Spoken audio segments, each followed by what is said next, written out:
I know I'm a little late to the party for this, but have you watched Unknown Number documentary? I've never heard of it. You've never heard of it? Never heard of it. Oh, man, here we go. So I watched it last night, all right? I watched it. And it's on Netflix. And so basically, this girl, she's like a high schooler. Mm-hmm. She's a very young girl. I think she's like 13 at the time. Gotcha. Okay? Her name's Lauren.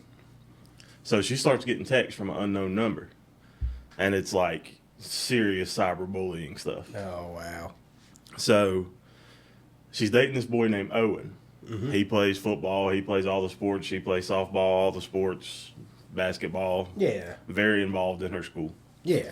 So now this goes on for a long amount of time. Like I think like 2 years. Golly. And the texts progressively get worse. Mm-hmm. And it becomes like somebody's watching her. Because like the text will be like, Owen don't want you, he wants me. You're ugly. You got a flat butt. I'm talking about terrible things to say to a young girl that's growing up. You know what I'm saying? Something to kill her confidence. Exactly. And so they go on throughout this process. Well, then Owen's parents get involved because he starts getting the messages. And it's always an unknown number. And so he starts getting messages like, I know you don't want Lauren, you want me, blah, blah, blah, blah, blah. And it's just terrible stuff. And then they're going back telling her, like, Owen's cheating on you. He's doing that. Now, mind you, these are young teenagers. Yeah. So they're going to... yeah. They're going to believe it. Yeah. And so it goes on, like I said, over the course of, 2 years throughout their high school. And this girl is like, other girls are starting to not associate with her because they're starting to get blamed for this stuff. Yeah. One girl in particular, they really put it on her because I guess her and Owen were friends. Mm-hmm. And everybody said she kind of had that attitude, like a lot of people didn't like her. But she said she was just a competitive person, which the documentary didn't make her look. She just looked like a competitive kid. Right. You know what I'm saying? Yeah. And so, like, finally, Owen's parents and Lauren's parents got the police involved in this. Okay. After a couple years? No. They got the police involved after like 6 or 8 months. Oh, okay. I was about to say, my Lord. Yeah. So the messages are progressively getting worse. Mm-hmm. And like I'm talking like things I'm not going to say on here. Like you can go watch the documentary, but like very sexual related things like he don't want you because you don't do this and this and this. Insert here. You know what I'm saying? Wow. Yeah. And so now the parents are involved. They got law enforcement. Mm-hmm. They got the school involved. Mm-hmm. So it gets to the point where the principal, and this is in Michigan, by the way, Beale City, Michigan. Mm-hmm. So the principal starts watching the cameras, and he wants her to text Lauren to text him anytime that she gets one of these texts, so he can watch every camera in the school and see who's on their phone. Mm-hmm. Like it's became that big of a deal, right? Because now it's escalated into you should just kill yourself. Holy crap! Yeah. So it keeps going on. They can't figure out. So Lauren, mad credit to her. She keeps playing her sports. She keeps going about her life, of course. Not letting it bother her to an extent. To an extent, yeah. But it was starting to affect her mental health. Yeah. Because every day there was like 60 to 80 messages. God. And I mean, they tried to block the number. Then, of course, they just get a new number from one of the apps, And so, and it just keeps getting more vulgar and more self-harm related. Mm-hmm. And so, finally, the sheriff is like, look, I don't know. I can't figure out where it's coming from. Right. We've watched the cameras in the school. We've got the school officials with us. She's texting the principal every time she gets a message. He's going back and watching cameras. They've done this girl, the one that they blamed, I think her name was Peyton. Mm-hmm. She actually gave them her phone to do a data dump so they could see if they could track it to an app on her phone. Right. And they didn't find anything. Mm-hmm. So obviously she's not doing it. She's innocent. Yeah. And several other people that were not really accused, but maybe kind of fingers were pointing to him. Right. They also gave their phones over, including Owen. Mm-hmm. And so it went on. The sheriff was like, look, I don't know. Like, he had to go to the parents because Owen's mom's involved in this, and Lauren's mom and their friends, because they've been dating for like 2 or 3 years at this point. Right. And so finally, what happens is Owen's like, hey, let's just give them what they want. Like, this is too much for both of us. Let's just break this off. Right. And they've been together since middle school. Like, it's sad, really. You know what I'm right, saying? Right. And that bullying, that's what it is. It was bullying. Caused that. Yeah. And so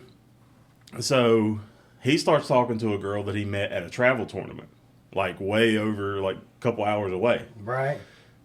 And then that girl starts getting the messages. Holy crap. Yeah. So then she starts getting them. Well, then that girl's mom's like, no, like, you got to quit talking to him. We ain't doing this. Right. And I can't blame her as a parent. Right. And so it goes on. They go back to the sheriff.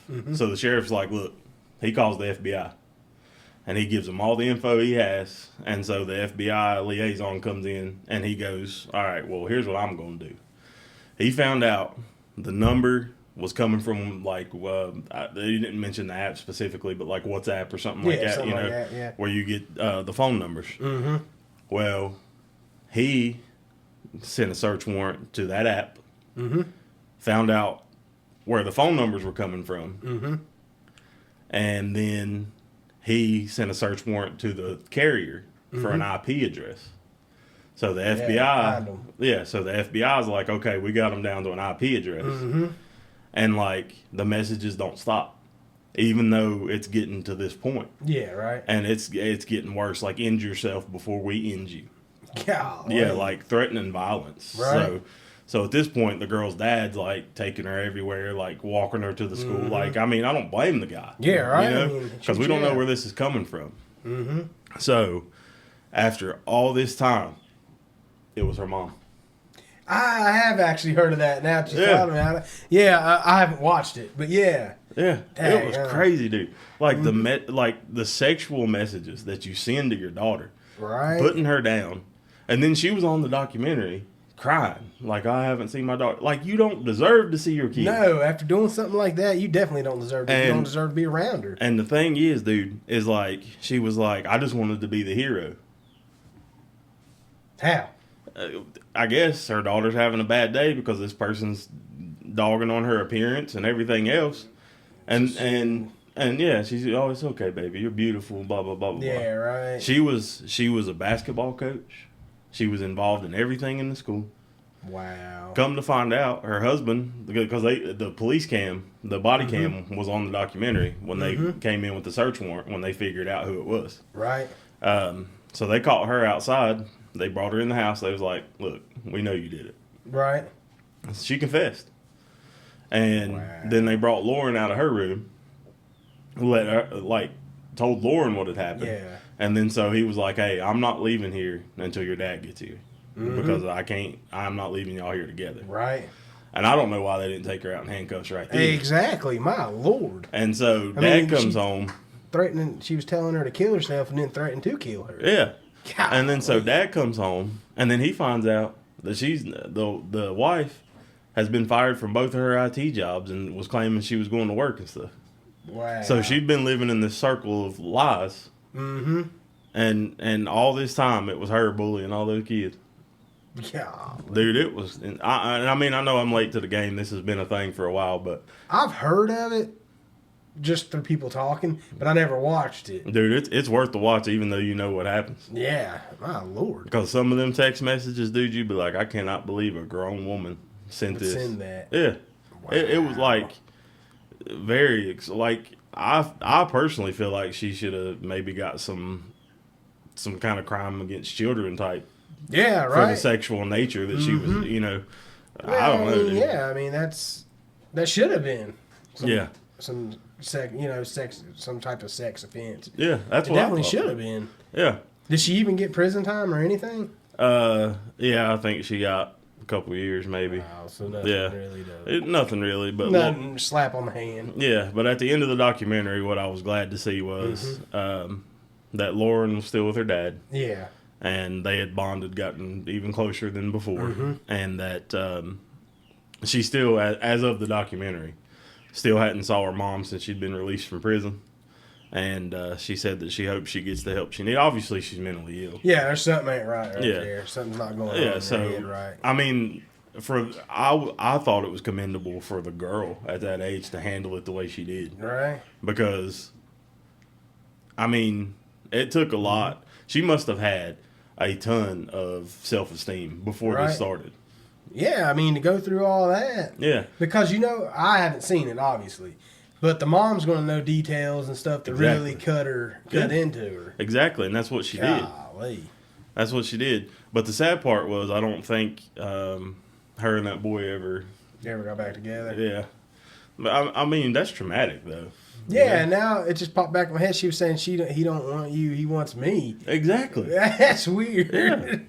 Yeah, and they even asked her, they was like, did you have an infatuation with Owen? She was like, no, it was nothing like that. Well, it sure seemed like that. Yeah, right? Yeah. Yeah, it was crazy, dude. But that's insane. Definitely give that a watch. Yeah, and what was it called again? Unknown Number. Unknown Number on Netflix. Yeah. Yeah, definitely give that a check out. I'm going to watch it now after I finish season 5 of Stranger Things. Yeah. I'm still working on it. I'm still working on Stranger Things, but I'm going to get it done. Yep. But with that being said, that's top level content from the lower level. It's the basement.